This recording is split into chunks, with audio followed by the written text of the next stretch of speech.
This story is about a 21-year-old named Ryan who worked the overnight shift at a small gas station convenience store in New Mexico.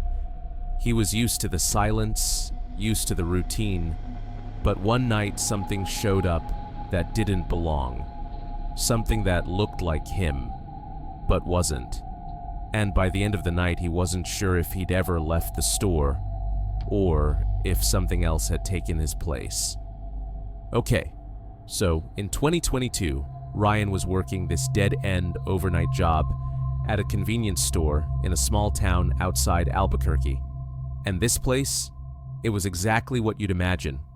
Harsh fluorescent lights, a humming fridge in the back, and one sad microwave burrito that had been spinning for hours too long.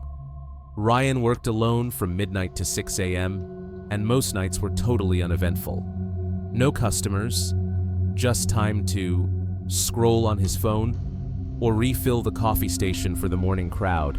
But on one particular night in October, something was off, and it started with the front door. It was around 1:30 in the morning. Ryan was in the back, restocking the beer fridge, when he heard the front door chime, that ding sound when someone walks in.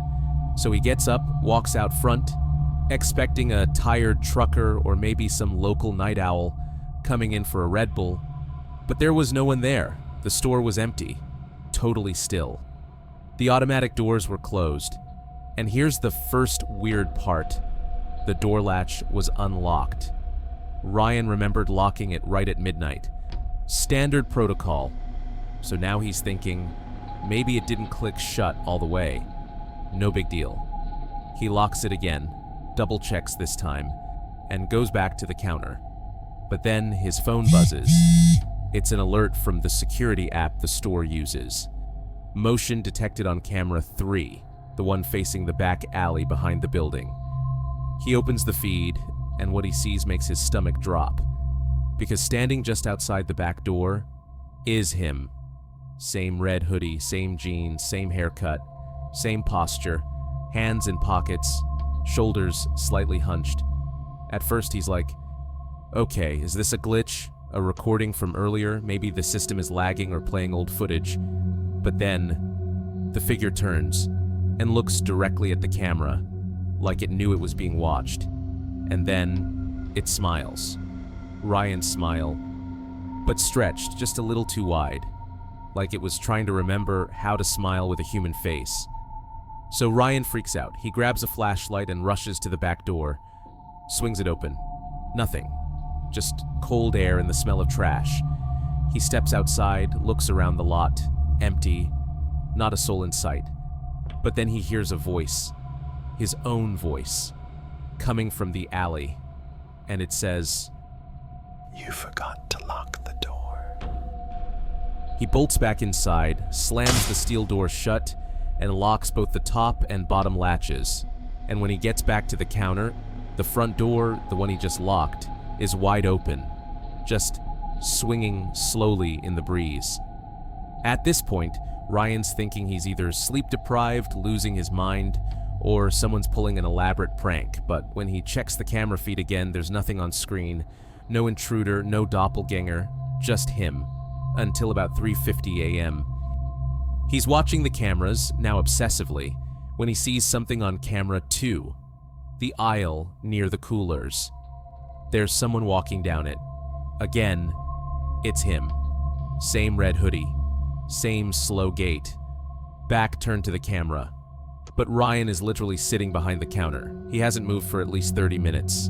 He rewinds, watches again. It's not a loop, it's live.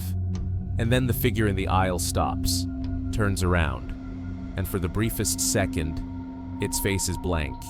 No eyes, no mouth, no nose, just smooth skin. But then the face shifts, like it's morphing, trying to become something, trying to become him. Ryan freezes, doesn't even breathe. Then, without warning, the camera feed glitches out, and when it comes back, the copy is gone. Ryan grabs his phone to call the police. No signal. He tries the store landline. Dead. No Wi-Fi, no data, no service, just silence. And then he hears it again, his voice, from aisle 3 this time. You shouldn't be here. Ryan picks up the broom, the only thing even remotely resembling a weapon, and steps toward the aisle. As he does, the lights begin to pulse. Not flicker, but actually pulse, like a heartbeat. Then, the mimic steps out from behind the shelf, fully formed now, identical. It looks at him and says, Time to clock out.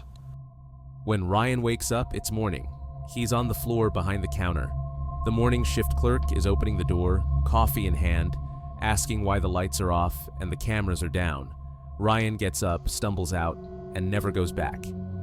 But here's where this story gets truly disturbing. A few days later, his manager calls him, says the new overnight guy quit after just 2 shifts, said he saw someone standing outside the store every night around 2 a.m., a man in a red hoodie, just standing there, smiling.